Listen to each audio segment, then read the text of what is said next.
관노나 비군이로 내쳐질지는 알 수 없는 일.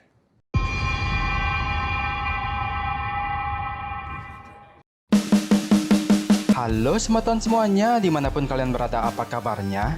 Gimana? Masih ngarep jodoh bakal datang dengan sendirinya? Usaha dong! Kembali lagi dengan channel gue, Infinity Story. Pada kali ini gue bakal bahas film tentang kerajaan yang rajanya ini dikenal jahat dan sadis kepada semua rakyatnya dan ingin menguasai semua wanita di seluruh kerajaannya. Dan film ini berjudul The Treacherous. Nggak bisa bahasa Inggris. Oke, tanpa basa-basi kalian duduklah dengan santuy, lemaskan otot kalian, tarik nafas dalam-dalam, dan kita mulai.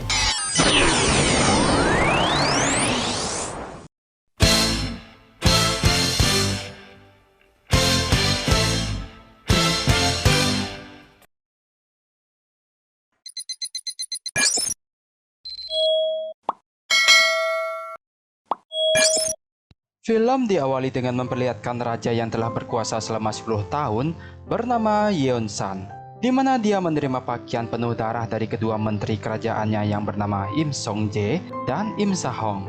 Pakaian itu adalah milik ibu dari Yeon sebelum dia dibunuh dan digulingkan dari tahtanya. Kemudian Yeon pun mencari dan mengeksekusi semua orang yang membunuh ibunya tersebut. Karena itu, Yeon pun tak hanya dikenal sadis, namun ketika dia menginginkan wanita, dia harus segera mendapatkan wanita tersebut dan langsung mencangkulnya. Di mana dia tak peduli jika wanita itu milik siapa, yang terpenting dia dapat bercocok tanam dengan wanita tersebut dan orang-orang yang menentang keinginannya itu sudah pasti akan langsung dieksekusi. Yang suatu hari, Yeon juga mengalami insomnia dan dia juga berhalusinasi seakan-akan ada orang yang akan membunuhnya, di mana Song-jae yang menyadari kegelisahan dari sang raja pun menawarkan akan membawakan semua wanita cantik untuk menemaninya. Akan tetapi, Permaisuri tidak menyukai usulan dari Song-jae.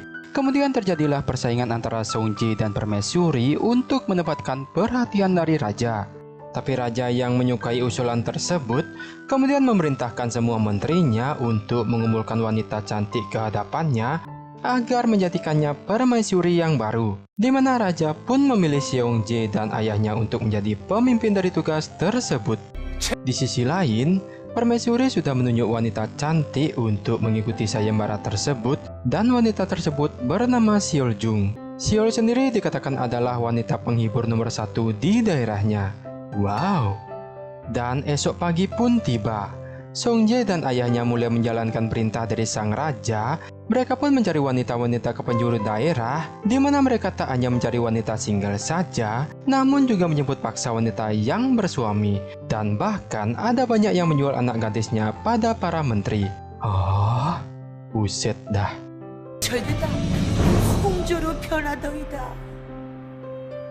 Dan ketika Song-jae dalam perjalanan, dia melihat seorang gadis cantik yang sedang melakukan tarian pedang yang bernama Dan-hee.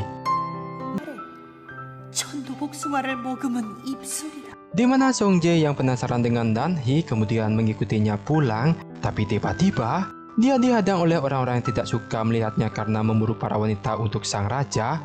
Itu pun membuat pertarungan pun tak dapat dihindarkan.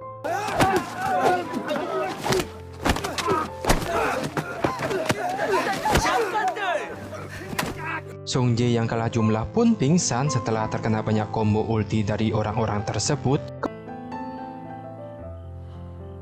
Dan di saat Song-jae akan pergi, tiba-tiba Dan-hee menawarkan dirinya untuk direkrut. Namun tetapi, sekarang malah Song-jae yang menolaknya karena dia dianggap tak layak. Tapi Dan-hee tak menyerah. Esoknya dia menerima tawaran dari bangsawan untuk menggantikan posisi anaknya yang akan direkrut. Yang singkat cerita, para wanita yang direkrut langsung dibawa pada sang raja. Terlihat raja pun sangat antusias melihat wanita-wanita tersebut, di mana sang raja merubah tempat sastra dan menjadikannya tempat pelatihan bercocok tanam untuk para wanita.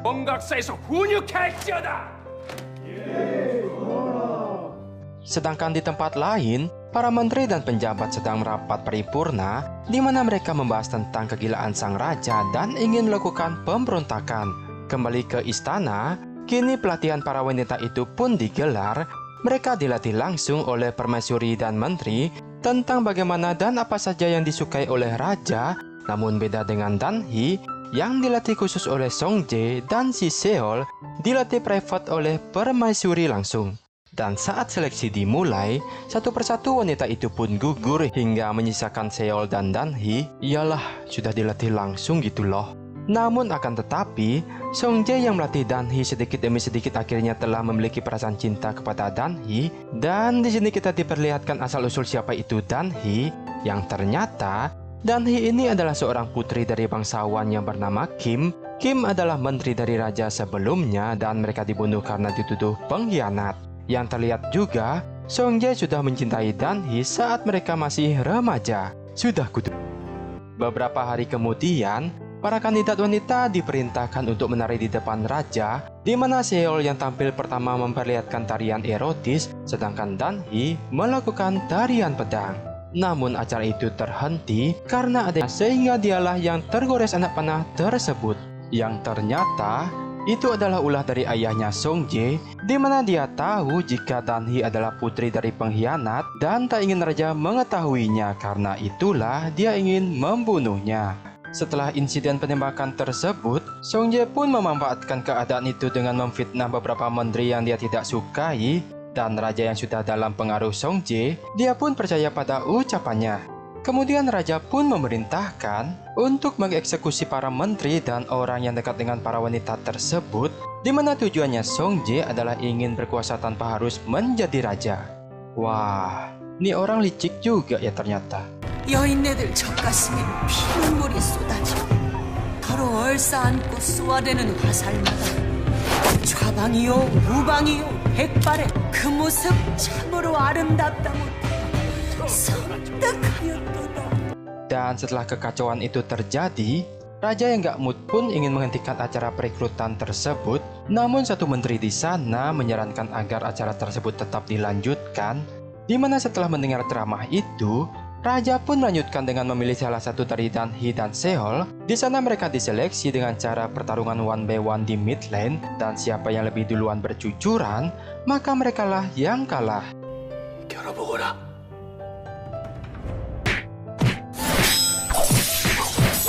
Anjing, dada gua sakit. Dan pada akhirnya pertarungan itu pun dimenangkan oleh Dan-hee. Kemudian sang raja yang melihat Seol kalah, dia pun segera mengambil kayu, pedang, berencana untuk membunuh si Seol. Namun di sini Dan-hee melindungi si Seol dan meminta raja untuk tidak membunuhnya. Karena hal itu, raja pun menuruti kemauan dari Dan-hee dan menjadikan Seol sebagai pelayan raja. Sedangkan Dan-hee yang menang besoknya harus menjadi permaisuri dan dia harus siap untuk menerima benih kehidupan dari sang raja. Dan esok pagi pun tiba, di mana saatnya Dan-hee untuk diresmikan jadi permaisuri. Kemudian dia pun dijemput oleh Song-jae. Namun saat dia dijemput, Song-jae tidak membawanya ke istana. Dia malah menyuruh Dan-hee untuk pergi sejauh mungkin. Hal ini karena dia tak rela jika Dan-hee jadi milik sang raja, karena pada dasarnya Song-jae telah jatuh cinta pada si Dan-hee. Sudah capek-capeknya ngegombal, ternyata orang yang dia jemput bukanlah Dan-hee melainkan Seol. Ternyata hal ini sudah direncanakan oleh Dan-hee.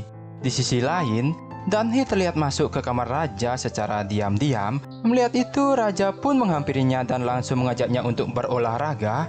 Dan setelah sang raja lengah, Dan-hee pun mengambil pisau dan hendak menusuk sang raja. Namun sayangnya tiba-tiba salah satu menteri datang dan menangkis pisau di tangannya Dan-hee. Karena hal itu, Dan-hee pun menjadi tahanan dan esok harinya Dan-hee dibawa sang raja untuk diinterogasi. Tapi karena Dan-hee selalu diam, raja pun memanggil orang-orang yang selalu berkomunikasi dengan Dan-hee, kemudian mengeksekusi mereka dan menyiksa Dan-hee. 참으로 불쌍하다 우리 전하. 눈 가리고 기 막혔으니 어느 누가 진실을 고할까? Dan malamnya raja memanggil Song-jae. Di sini dia diperintahkan untuk membunuh si Dan-hee. Waduh, yang segera dia pergi menemui Dan-hee di penjara. Sebelum dia menusuk Dan-hee, Song-jae pun melumuri ramuan pada pisau tersebut, di mana efeknya bisa membuat seseorang mati suri. Hal itu dia lakukan agar bisa bawa Dan-hee keluar dari penjara untuk menyelamatkannya. Kemudian, Raja pun meminta Song Jae untuk mencari kandidat wanita lagi untuk dijadikan permaisuri. Mendengar itu, dia pun menemui beberapa menteri yang akan melakukan pemberontakan. Sebagai langkah pertama, Song Jae pun menuruti sang raja untuk memburu semua wanita, di mana dia bertujuan untuk membuat rakyat semakin benci pada rajanya. Dan di saat wanita itu dikumpulkan, para pemberontak akan segera menyerang istana. 임순재가 채용을 완수하고 황궁하는 날 Setelah mengumpulkan wanita, Song Jae kemudian mengajak raja untuk menemui para wanita tersebut. Namun saat sampai di ruangan itu, raja tak menemui satupun wanita itu. Dan pada saat itulah Song Jae mengeluarkan pedangnya untuk menusuk sang raja. Kemudian raja dikurung dengan sekelompok babi betina alias para wanita yang dimaksud oleh Song Jae. Sementara itu, para pemberontak sudah memulai aksinya dan terlihat juga Dan Hee yang sudah sembuh ikut menyerang. Namun di sana tiba-tiba datanglah pria bertopeng memakai jubah raja yang menyerang Dan Hee. Di mana di sana dia menyadari kalau pria itu bukanlah sang raja, melainkan itu adalah si Song Jae. Tiba-tiba ayah Song Jae datang mengarahkan anak panah pada Dan Hee. Song Jae yang hidup akan penyesalan dan ingin menyadarkan ayahnya tersebut, dia pun menusuk dirinya sendiri. Hah? Ini orang goblok ya. Namun ayah Song Jae yang masih gila kekuasaan malah menyalahkan Dan Hee kemudian hendak menyerangnya. Tapi untungnya pasukan pemberontak pun datang dan langsung menembakkan anak panah kepadanya. Mampus. 정영 후회는 없는가? 후회 내 원대로 천년의 으뜸가는 간용으로 남을 것이다. Dan beberapa hari setelah pemberontakan itu, terlihat Seol bercerita jika sebelum raja dieksekusi oleh para wanita, dia telah disiksa terlebih dahulu dan dikebiri, yang kemudian tamat. Sungguh ending yang memprihatinkan. Film ini sungguh amat mengerikan ya kalau beneran kita punya pemimpin serakah dengan serabi lempit dan bebas ambil milik siapapun gitu. Wah, gue mah juga bakal ogah sih bagi-bagi. Dan makna yang bisa gue ambil dari film ini adalah, ingat, hargailah semua wanita dan jangan pernah menganggap wanita itu sebagai alat ataupun mainan untuk kalian para laki-laki. Tapi kalau sudah dapat izin dimainkan, ya nggak apa-apa sih. Cukup sekian dan terima kasih.